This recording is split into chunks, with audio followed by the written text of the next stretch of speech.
Born in Granite City in 1953, but actually, we were in. My parents lived in Namioki. That's when it was a separate township.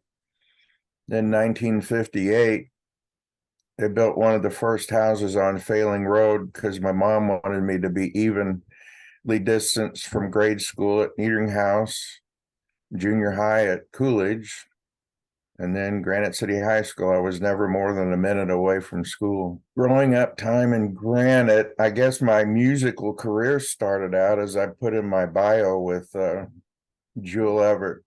She lived in a beautiful old Victorian house across the street from the original hospital that is now the parking lot to the doctor's building. The education that we got at that time in Granite City, specifically about music, was incredible. Along with Jewel Everett with piano, I had Esther Vasiloff at Needing House as my music teacher. And then, of course, Dan Todoroff at junior high, who was incredible. And then Louis Meek in high school. And for some reason, forgot about Jane Raphael. That's what started me off in band when I was in fourth grade. Started on the flute. Mr. Todoroff asked me to play oboe because we were short of oboes in junior high. And then I went into high school and played oboe and English horn. But through all those,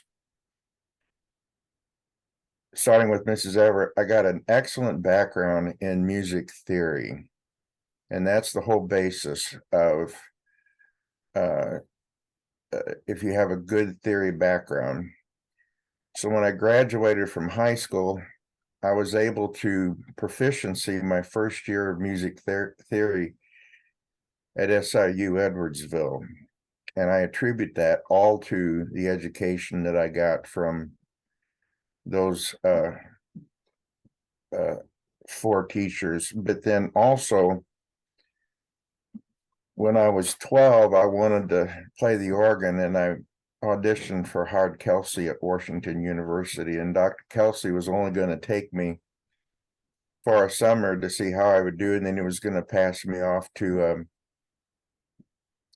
doctoral student. But at the end of the summer, he decided to keep me, and I stayed with Dr. Kelsey all the way through. So that's really the background. It was a strong musical background. And of course,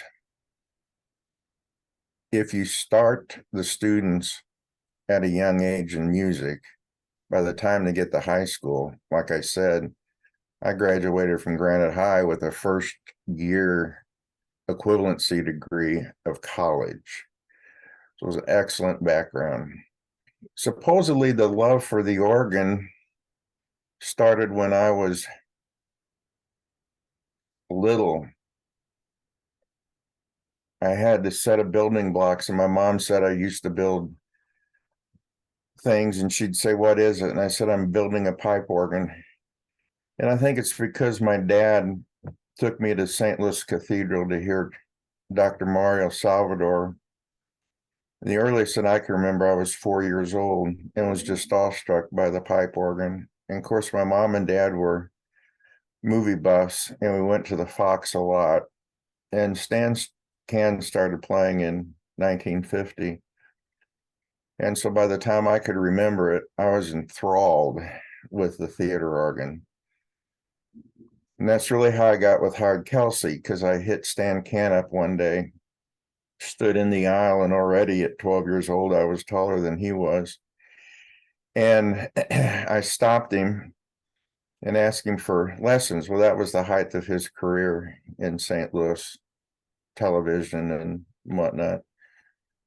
And he was too busy, but he said, "Get a hold of Howard Kelsey," and then took off. I had no idea who Howard Kelsey was.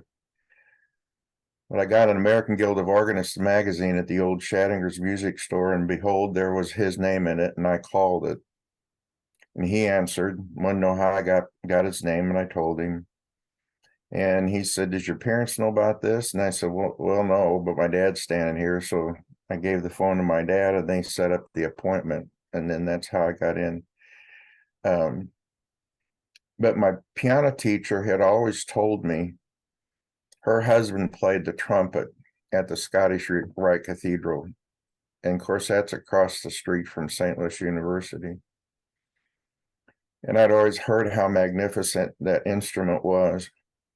And the organist in 1987 had a stroke, and it was just before an important time that they needed to use the organ. And a friend of mine put me in touch with the music director there, and I auditioned for that position.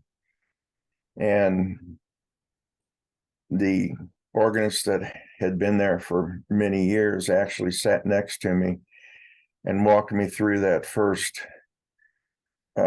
program, because it's very extensive. It starts at 5 o'clock on Friday night and goes till 10, starts at 7 in the morning on Saturday and goes until 7 at night. And you're playing the instrument the entire time. You're accompanying and playing background music for all of the action and staging that takes place in what's called the degree work. And he walked me through that. So that started my tenure there.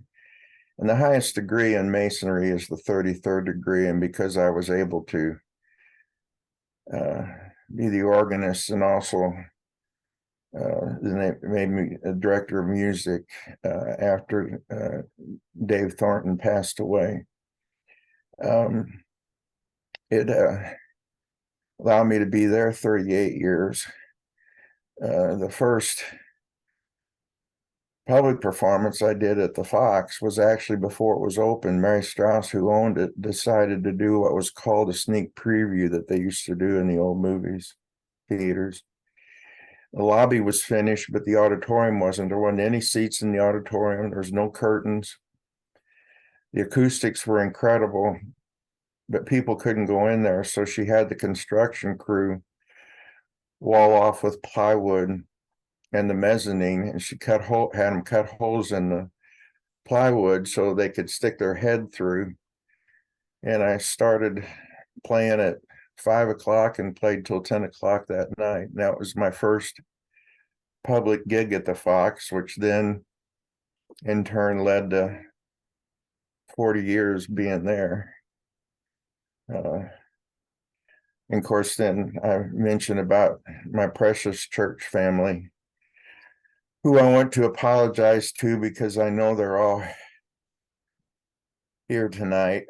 But the urologist said it would be a walk-in and walk-out surgery, and it was more extensive, and it wasn't a walk-out. I can't walk right good.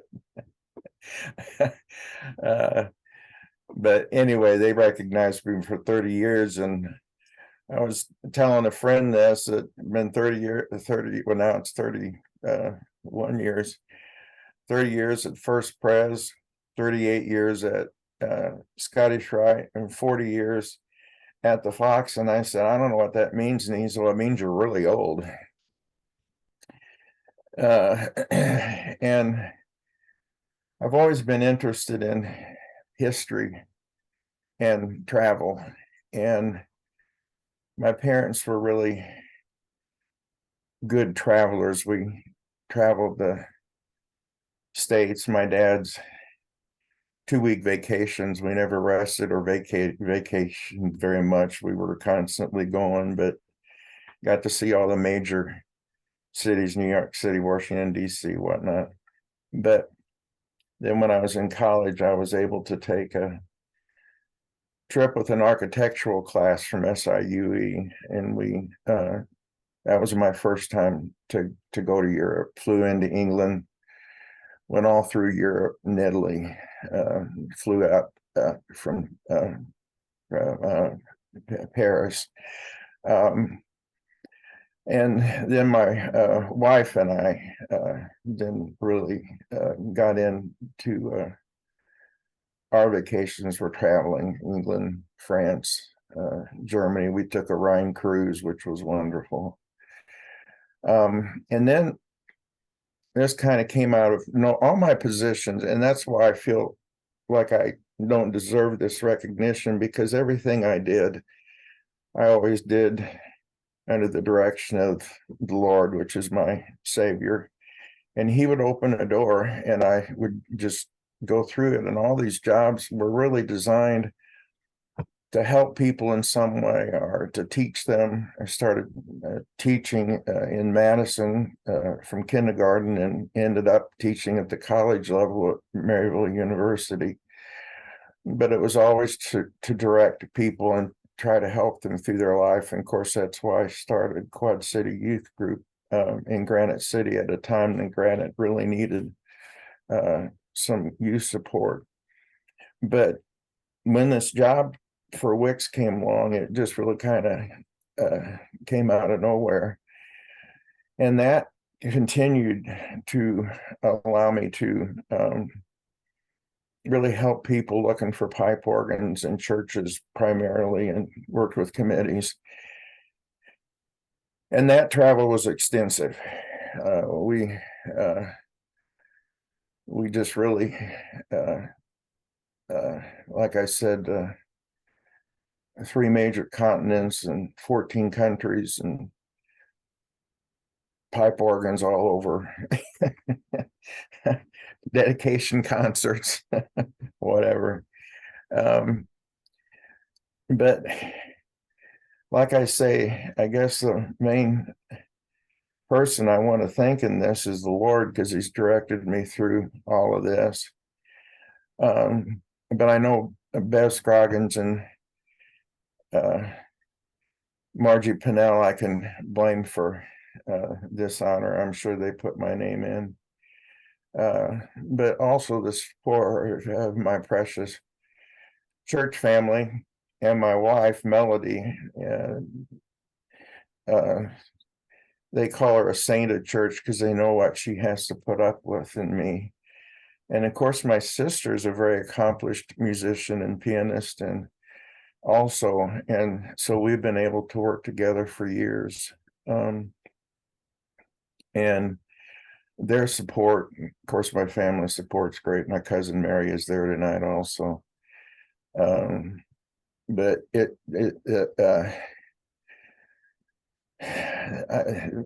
well, all my teachers that I'd like to thank is dead. They're all dead. So I can't thank all of them. But including my college professors.